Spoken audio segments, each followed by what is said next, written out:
The last thing Nate Whitmore, a millionaire CEO, expected was to find his missing 6-year-old son in the arms of a little girl he had never seen before, and to realize in that moment that his life was about to change forever. It was one of those crisp autumn afternoons when the park was alive with color, golden leaves drifting through the air, children laughing by the fountain, the scent of roasted chestnuts carried on the breeze. Nate Carter walked alongside his 6-year-old son, Ethan, holding a cup of coffee in one hand and his phone in the other. As the CEO of a multi-million-dollar construction empire, Nate's life was a constant blur of meetings, negotiations, and tight schedules. This Saturday was supposed to be different. This was supposed to be their day. Just him and Ethan. No calls, no business.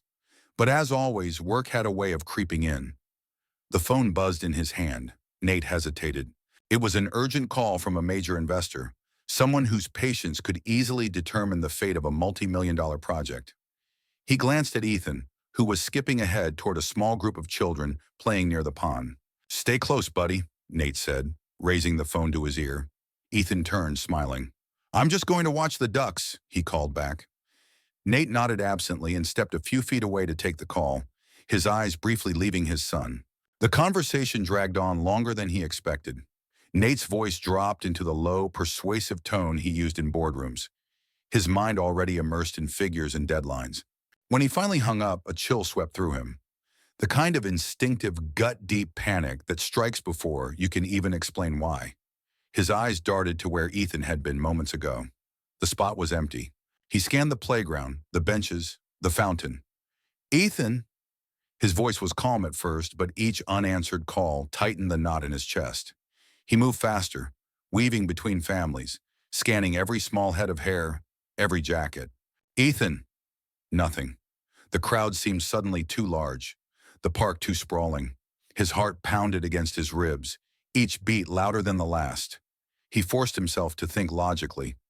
His son couldn't have gone far in such a short time. He checked the paths leading out of the park. Empty. He sprinted toward the pond, eyes sweeping across the water. No sign of him there either. For the first time in years, Nate felt powerless. Money, influence, and power meant nothing in this moment. Every second that ticked by without finding Ethan was a second that shredded his composure. He stopped in the middle of the path, chest heaving, eyes searching wildly. And then, faintly, from somewhere deeper in the park, he thought he heard the sound of a small, familiar laugh. It was Ethan's, but lighter, more at ease, as if he'd found something, or someone, to make him feel safe. Nate ran toward the sound without a second thought. Nate's shoes pounded against the gravel path as he wove past benches and startled passers-by, his pulse thundering in his ears. The sound of Ethan's laugh grew clearer, like a faint beacon cutting through his panic. It led him toward a quieter part of the park, away from the busy fountain and playground, toward a grassy area shaded by tall oaks. His eyes darted between tree trunks, scanning desperately for any flash of his son's dark hair. And then he saw them. Ethan was sitting cross-legged on the grass, his small hands cupped around something. A sandwich, perhaps, as he shared it with a little girl who couldn't have been more than 6 years old. She had light blonde hair that fell in soft waves over her shoulders, a pale blue dress that looked slightly worn but clean, and bare knees dusted with grass stains. Her shoes were scuffed, the kind you could tell had seen better days. She was smiling at Ethan with such a warm, open expression that Nate froze for a moment, his panic giving way to confusion. Kneeling beside them was a woman. She had the same golden hair as the girl, though hers was tied back in a loose ponytail. Her features were striking, not in a polished, high society way, but with the kind of natural beauty that didn't need embellishment. She wore a doctor's white coat over a simple blouse and jeans, the stethoscope around her neck catching the light. But what Nate noticed most were her eyes, deep brown, focused entirely on Ethan, with the concerned gentleness of someone who truly cared. "Ethan," Nate called, his voice still sharp from adrenaline. The boy's head shot up, and for a split second, Nate saw fear flash across his son's face. Fear that his father was angry.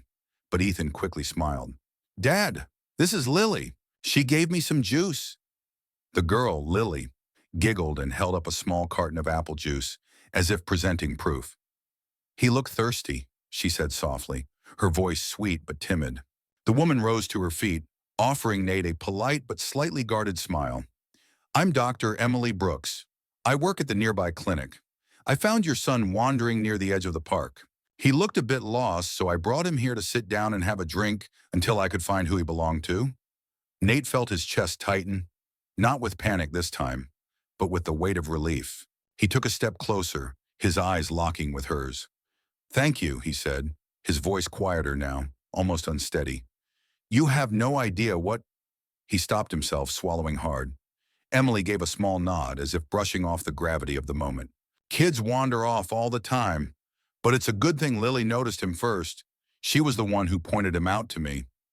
Lily smiled shyly and looked down at her lap, tracing a finger along the hem of her dress. Ethan reached out to her without hesitation, taking her hand in his. "She's my friend now," he said firmly, as if this short time together had already bound them in a way no adult could understand. For reasons he couldn't fully explain, Nate found himself studying the little girl longer than he intended. The way she carried herself, her gentle manners, her bright blue dress that seemed almost out of place in the cold weather. There was something about her that tugged at him, though he didn't know why. Emily glanced toward the path, her stethoscope shifting with the motion. "Well, I'm glad you came quickly. I was about to head toward the main entrance to find a security guard." Nate nodded, but he wasn't ready to just walk away.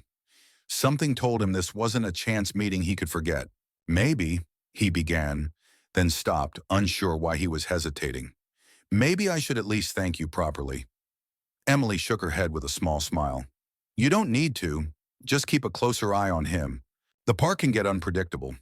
But as she took Lily's hand and began to turn away, Nate felt a strange pull, as if letting them walk out of his life now would be a mistake he'd regret for years. Nate stood there for a moment, watching Emily and Lily walk away, the two of them hand in hand. Something about the sight, the small, fragile figure of Lily clutching her mother's fingers, her pale blue dress fluttering slightly in the breeze, stirred something in him. It wasn't just gratitude. It was curiosity and an odd, almost protective feeling. He didn't know these people, yet there was a quiet gravity about them that held him still. Ethan tugged on his sleeve. "Dad, can we see them again?" His voice was soft, almost pleading, his dark eyes wide with hope. Nate crouched down to his son's level. "Why?" he asked gently. Ethan shrugged, but his answer came without hesitation. "Because she was nice. She wasn't scared of me. She just talked to me. And Lily's funny. She told me she likes climbing trees, even though her mom says it's dangerous." He grinned at the memory. "She's not like the kids at school." Nate glanced in the direction they had gone, but they were already halfway down the path. He could feel the pull again, the nagging thought that this wasn't just some fleeting encounter. Acting on impulse, he straightened up and called out, "Dr. Brooks!" Emily turned slightly, her expression guarded, as though she wasn't sure whether to stop or keep walking. After a short pause, she slowed, letting Nate and Ethan catch up. "I don't want to intrude," Nate began, his tone more careful now. "But maybe I could buy you both lunch?" As a thank you, Emily hesitated. "That's kind, but it's really not necessary." She glanced down at Lily, whose eyes were now on Nate with an inquisitive, almost cautious look. "It wouldn't just be for me," Nate said, feeling the words spill out. "Ethan's right. He'd like to see Lily again. And I'd like to know more about the woman who made sure my son didn't end up wandering God knows where." Emily gave a small, measured smile, but there was something in her gaze, a flicker of calculation, maybe even reluctance. "We have somewhere to be soon," she said softly. Lily tugged at her hand. "Mom, please. I'm hungry." Emily sighed, and for the first time, Nate saw a faint crack in her composure. She nodded slowly. "All right, but just lunch." They found a quiet cafe on the edge of the park, with small round tables and the smell of freshly baked bread drifting from the kitchen. As they sat down, Nate noticed how Lily slid into the chair without a hint of shyness, glancing curiously at the menu, but clearly looking to her mother for guidance. "You work at the clinic nearby?" Nate asked, trying to sound casual as he sipped his coffee. Emily nodded. "Yes, it's a community health center. Mostly walk-ins, sometimes emergencies." "That must be exhausting," Nate said. Her lips curved into a faint smile. It has its moments, but it's important work. People there don't have a lot of options. Lily leaned across the table toward Ethan. Do you have a dog? She asked in a conspiratorial whisper. Ethan shook his head. Number my dad says he's too busy to take care of one. That's sad, Lily said with a pout before grinning again. We don't have one either, but I pretend we do. His name's Max, and he's a golden retriever, and he likes pancakes. The two children dissolved into laughter. Nate found himself smiling despite the persistent itch in his thoughts. There was something about Emily's calm voice, her watchful eyes, that made him feel she had a lot she wasn't saying. He waited until the kids were absorbed in a shared drawing on a napkin before lowering his voice. You don't have to answer this if it's too personal, but is Lily's father? Emily looked at him sharply, her fingers tightening around her cup. He's not in the picture, she said simply. Hasn't been for a long time. Her tone made it clear she wasn't going to elaborate. Nate nodded, letting it drop, but the details stayed with him. As they finished lunch and prepared to leave, Lily hugged Ethan impulsively. Bye, she said brightly. Don't get lost again. Emily gave Nate a polite nod. Thank you for lunch, and keep an eye on him. Nate watched them walk away again, but this time the feeling was stronger. The sense that their paths were going to cross again, whether any of them planned it or not. He didn't know when or how, but he knew it deep in his gut. Emily Brooks and her daughter were about to become part of his life in a way he could not yet imagine. 3 days had passed since that lunch in the park cafe, yet Nate found his thoughts drifting back to Emily and Lily far more often than he would admit out loud. He wasn't used to this kind of lingering curiosity about strangers. His life as CEO of one of the fastest-growing tech companies left little room for personal distractions, but something about Emily's steady gaze, the way she carried herself with quiet strength, and the light in Lily's laugh kept replaying in his mind like an unfinished story. That Thursday afternoon, Nate was pulled away from an intense board meeting by a call from Ethan's school. His assistant handed him the phone with a look of concern. Mr. Carter, Ethan had a fall during recess. He's fine, but he hit his head. We think you should take him to be checked out. The next 20 minutes were a blur, racing his car through the city streets, fighting down a rising wave of panic that he hadn't felt since the day Ethan's mother had left them. By the time Nate pulled up to the community health center, the closest facility to the school, he was already halfway out of the car before it stopped moving. Inside, the waiting room smelled faintly of antiseptic and fresh coffee. He spotted Ethan sitting on a chair, a small ice pack pressed to his forehead. Beside him, crouched at his level, was Emily. She was in her white coat, her blonde hair pulled back in a practical bun, but her expression was warm and focused entirely on Ethan. You're a brave one, she was saying softly, her voice carrying the kind of calm that could slow a child's racing heart. I've seen worse bumps, but we'll make sure you're completely fine. Ethan's face lit up when he saw his father. Dad, Doctor, Brooks is here. Emily stood and met Nate's eyes, and in that moment, something unspoken passed between them. Recognition, surprise, and perhaps a faint, reluctant smile. Small world, she said quietly. Nate exhaled, trying to let go of the tension that had gripped his chest. I didn't know you worked here. I told you. Community clinic, Emily replied, then glanced back at Ethan. We'll run a quick check. Just precaution. The exam room was small but neatly organized, the hum of fluorescent lights overhead. Emily guided Ethan onto the examination table, her movements efficient but gentle. She asked him questions about dizziness, vision, and whether he felt sick, all while palpating the bump with careful fingers.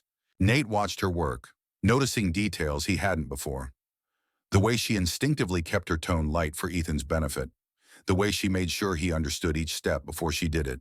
It struck him that she wasn't just skilled, she cared in a way that couldn't be faked. When she finished, she smiled reassuringly. It's a mild bump, nothing more. He'll have a bruise, but that's all. Keep the ice on for a while, and maybe skip soccer practice for a couple of days. Ethan nodded solemnly. Can I still play video games? Emily laughed softly. I think that's safe. As they left the room, Nate found himself walking more slowly, reluctant to end the interaction. Emily, and thank you, again, for today, for the park, for everything. She looked at him for a long moment, her eyes searching his. You don't owe me anything, Nate. I was just doing my job. Both times, he hesitated, sensing the invisible barrier she kept between them. Maybe, but I can't shake the feeling that I'm supposed to know you better. That this, he gestured vaguely between them, isn't just coincidence. Emily's lips pressed together in a faint smile tinged with sadness. Coincidence or not, sometimes it's better to leave things as they are. Before he could reply, Lily appeared from down the hall, holding a crayon drawing in one hand. Mom, look, I made a rainbow. She froze for a moment when she saw Nate and Ethan, then grinned shyly. Hi, Ethan. Ethan grinned back. Hi, Lily. The two children exchanged a look that only kids could share. Wordless, simple, and full of unspoken trust. Nate caught it, and it only deepened the strange conviction that this was just the beginning. As they left the clinic, Ethan chattered about how Lily had been coloring in the waiting area and how Emily had promised him a sticker if he didn't cry. Nate listened, but his mind was elsewhere. The day had started with fear and urgency, but it ended with a sharper awareness. The pull toward Emily and her daughter wasn't fading. If anything, it was growing stronger. And deep down, he knew that the universe had just handed them their second crossing of paths for a reason. It was late on a rainy Friday evening when Nate found himself pacing his penthouse apartment, staring out over the city skyline, blurred by water-streaked glass. Ethan was curled up on the couch, reading a comic book, seemingly recovered from his accident. But Nate's mind wasn't on his son's book. It was on the gnawing restlessness he couldn't shake. For the past 2 days, he had been replaying every word Emily had said at the clinic. The quiet firmness in her voice when she'd told him sometimes it was better to leave things as they were. That answer didn't sit right with him. It wasn't arrogance. He wasn't used to women being impressed by his title or wealth anyway. It was that there was a wall between them that felt unnatural. It wasn't the kind of polite distance strangers kept. It was something deliberate, something chosen, and he wanted to know why. The rain was heavy enough to flood the streets, but Nate decided to drive anyway. He told himself it was just to drop off a thank you gift for Emily and Lily. Nothing dramatic, nothing she could accuse him of overstepping with. He grabbed a paper bag with a children's art set for Lily and a small box of gourmet teas for Emily. The community clinic was dark by the time he arrived, the main entrance locked, but he remembered Emily mentioning that she often worked late doing charting. Sure enough, the light from a back office spilled out onto the wet pavement of the side alley. He hesitated, then knocked gently on the glass door. Emily appeared a few seconds later, her hair slightly mussed, a stethoscope draped casually around her neck. She looked at him with a mixture of surprise and wariness. Nate, what are you doing here? I know it's late, he said quickly, but I wanted to give you something. Just a small thank you. For everything. He held up the bag awkwardly. She didn't take it at first. You didn't have to do that. I know I didn't. But I wanted to. For a moment, the only sound between them was the soft drum of rain against the glass. Finally, she unlocked the door and let him in, motioning toward the small break room. The clinic after hours was eerily quiet, the fluorescent lights buzzing faintly overhead. Emily set the bag on the counter and peeked inside. Her lips curved upward despite herself when she saw the art set. Lily's going to love this. That's the idea, Nate said, leaning against the counter. And the teas are for you. I figured you probably don't get much time to stop and breathe during your shifts. Her eyes softened for a split second before she closed the bag.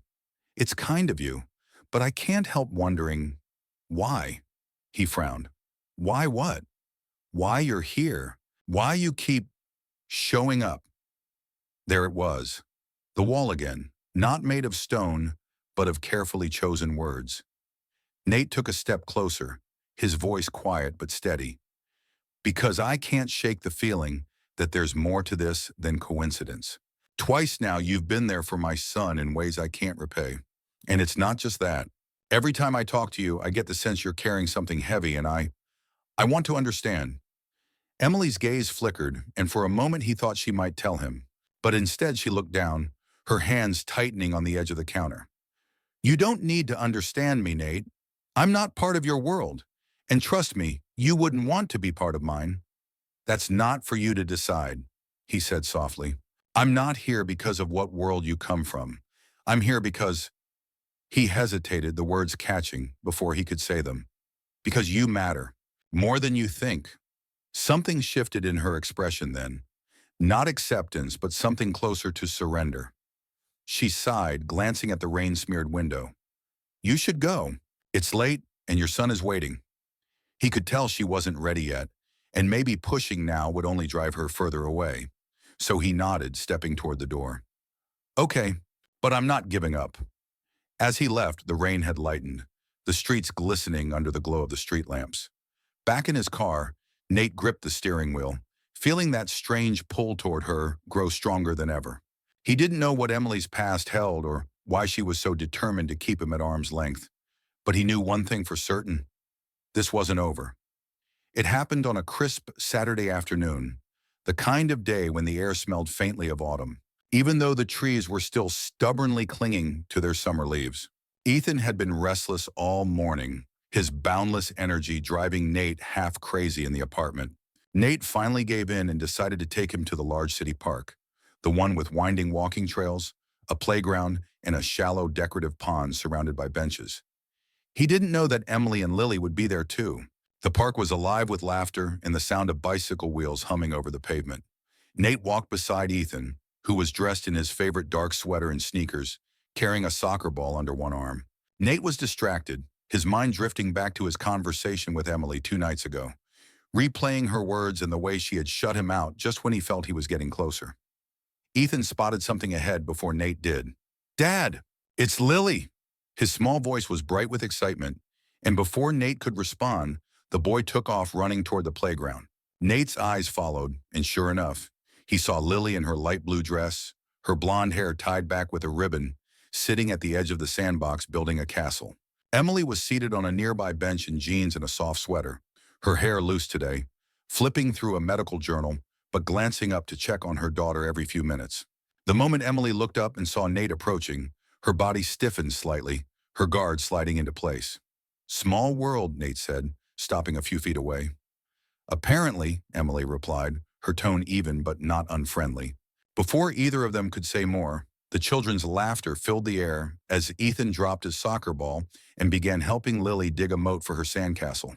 Emily's gaze softened at the sight of them together, but there was a shadow behind her eyes Nate didn't miss. The peace didn't last long. In the chaos of the playground, with children darting in every direction, a stray soccer ball rolled toward the edge of the pond.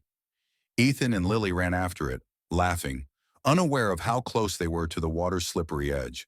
Nate started forward instinctively, but he was just far enough away that what happened next unfolded too quickly. The grass near the pond was wet from a morning sprinkler cycle, and Ethan's sneaker slipped. His small body pitched forward, and in the next instant he was in the water. The pond wasn't deep, but for a child, panic could turn inches into danger. The splash was loud, the cry muffled by the water as he flailed. Emily was on her feet in an instant. Lily, stay here, she commanded, and without a second's hesitation, she ran straight for the pond. She reached Ethan in seconds, kneeling in the water, one arm steadying his small frame, while the other helped him to his feet. Her voice was calm but firm. It's okay, Ethan. I've got you. Nate reached them just as Emily was lifting Ethan onto the bank. Nate dropped to his knees, pulling his son into his arms. Ethan was coughing, shivering, but otherwise fine. Still, Nate's heart was pounding so hard it hurt. He looked up at Emily, her clothes damp, her hair clinging to her cheeks. And in that moment, he felt a surge of something that wasn't just gratitude. It was deeper, heavier. Thank you, he said, his voice rough. I don't even have words. Emily shook her head, catching her breath. You don't need words, just keep him close. That's all that matters. Lily came running over, hugging her mother's leg, eyes wide from the scare. Emily crouched to reassure her, her hand resting gently on her daughter's hair. Nate watched the scene and realized something. Emily wasn't just good under pressure. She was fearless when it came to protecting children, whether they were hers or not. They all ended up sitting together on the bench after the incident, the children now calmer, sipping juice boxes from Emily's bag. Nate didn't try to fill the silence. Instead, he studied Emily out of the corner of his eye. She was looking at Lily, but her jaw was tight, her expression unreadable. He wanted to ask what she was thinking, but something told him she wouldn't answer. Not yet. Still, this was different. She had just stepped into danger without a thought for herself, for his son. That kind of courage didn't come from nowhere. It came from a life where you'd already faced the worst and survived it. And Nate knew, without a doubt, that whatever Emily's story was, it was time he found out. It was late in the evening when Nate finally decided he couldn't let another day pass without answers. The city outside his penthouse windows glittered with lights, but the view felt meaningless. Ethan was already asleep in his room, worn out from the day's excitement, his steady breathing a reassurance that he was safe. Nate stood by the glass for a long moment, his hands in his pockets, replaying the scene at the park over and over again. Emily running into the water without hesitation, lifting his son out like she'd done it 100 times before. He had tried to tell himself that he didn't need to know the details, that he should just accept her as the kind of woman who acted on instinct to help. But the truth was, he wanted to understand her, and not just because she had saved his son. There was something in her eyes, something unspoken that pulled at him. It wasn't just gratitude anymore. It was a need to see past her walls. He called her. It rang twice before she answered, her voice soft but wary. "Nate, is everything okay? Is Ethan—" "Ethan's fine," he cut in quickly. I need to see you. Tonight." There was a pause long enough for him to imagine her weighing whether to refuse. Then she sighed. "All right, my shift at the clinic ends in 30 minutes. I'll pick you up," he said, already grabbing his jacket. When she stepped out of the clinic, still in her pale blue scrubs under a light coat, she looked tired but beautiful in a way that made Nate's chest ache. Her blonde hair was pulled back loosely, wisps framing her face, and her eyes met his with a guarded expression. She slid into the passenger seat without a word. They drove in silence at first, the hum of the city passing around them. Finally, Nate spoke.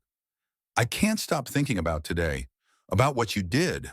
Most people would have hesitated even for a second, but you didn't. Why?" Her gaze stayed fixed on the road ahead. "Because there wasn't time to think." "That's not what I mean," Nate said quietly. "You've done this before, haven't you? Saved someone. Been in that kind of moment." Emily's hands tightened in her lap. "Nate, some things are better left alone." "I don't agree," he said, his voice steady but low. "I can't keep seeing you, being around you, and pretending I don't notice that you carry something heavy every single day. You saved my son. I think I deserve to know the truth." The car was quiet except for the sound of the turn signal as he pulled off into a quiet side street, parking near the darkened edge of a park. The air inside felt thick. Emily finally turned to face him. Her expression had shifted.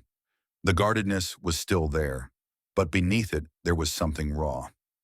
"You want the truth?" she asked. "Fine, but it's not something I share easily." Nate nodded once. "I'm listening."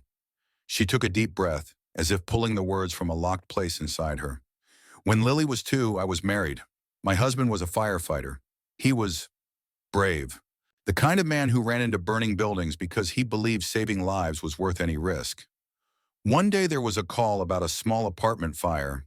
He went inside before backup arrived. There was a little boy trapped in the bedroom. He got him out, but the roof collapsed before he could get clear." Her voice cracked, but she kept going. "They told me he didn't suffer. I don't believe them." Nate's throat tightened, but he stayed silent, letting her continue. "After that, I promised myself that if I ever had the chance to stop someone from losing a person they loved, I'd take it, no matter the risk. That's why I ran into the water today. It wasn't about being brave. It was about not letting someone else live through what I did." Her eyes shimmered in the dim light, but no tears fell. She had told this story before, but not often, and never to someone like him. Nate leaned back, exhaling slowly. "Emily, I'm sorry, I didn't know." "You couldn't have," she said softly. "But now you do. And if that makes you see me differently—" "It does," Nate interrupted. "It makes me respect you more than I already did." He reached for her hand, hesitating only a moment before his fingers closed around hers. "And it makes me even more grateful that you were there today. For Ethan. For me." For a long moment they sat in the quiet street, their joined hands resting between them. The walls around Emily seemed to shift slightly. No longer impenetrable. She wasn't ready to let him all the way in. Not yet. But for the first time, Nate felt she might eventually let herself try. And for him, that was enough to keep holding on. It had been several weeks since that night when Emily finally told Nate the truth about her past. and something between them had quietly shifted. There was no sudden declaration, no dramatic promises, just small changes that built a connection neither of them had been expecting. Nate found himself making excuses to stop by the clinic where she worked, sometimes under the guise of asking a medical question about Ethan, other times just to bring her coffee during her break. Emily, though hesitant at first, stopped trying to keep her distance. She began to allow his presence in her life, not just as Ethan's father, but as someone she could trust. The weather had turned warmer, and the city was full of the smell of blooming trees and the sound of children playing in the parks. On a bright Saturday morning, Nate had planned something different. Not his usual world of corporate meetings and endless phone calls, but a quiet day in the countryside. He didn't tell Emily all the details, only that she and Lily should be ready by 10. When he pulled up to their modest apartment, both Emily and Lily were waiting outside. Emily wore a simple white sundress, her blonde hair loose over her shoulders, and Lily was holding a small backpack with a stuffed rabbit sticking out of it. Ethan jumped out of the car as soon as Nate stopped, running toward Lily with the kind of excitement only children could carry. Within seconds, the two were laughing and spinning around like they had known each other their whole lives. The drive out of the city was filled with light conversation, the children's voices mixing with the soft hum of the road. Emily kept glancing at Nate when she thought he wasn't looking, and he caught her more than once, offering only a small, knowing smile in return. Eventually, the high-rises faded, replaced by green fields and winding roads. They arrived at a secluded lake surrounded by tall pines. The water shimmered under the sunlight, and a gentle breeze stirred the air. Nate helped the children out of the car and set down a picnic basket. "I used to come here when I was a kid," he told them. "It's the one place I always felt like the world slowed down." They spent the morning on the grassy shore, the children chasing each other while Emily and Nate sat on a blanket, talking in that quiet, unhurried way that only comes when the noise of the world feels far away. She told him more about Lily, how she loved drawing, how she hated thunderstorms, how she sometimes asked questions too big for a 6-year-old to understand. Nate listened, absorbing every word, as if each detail was a thread weaving him deeper into their lives. At one point, Ethan tripped and scraped his knee. Before Nate could react, Emily was already beside him, her voice calm, her hands steady as she checked the wound. "It's not bad," she said gently, brushing a tear from Ethan's cheek.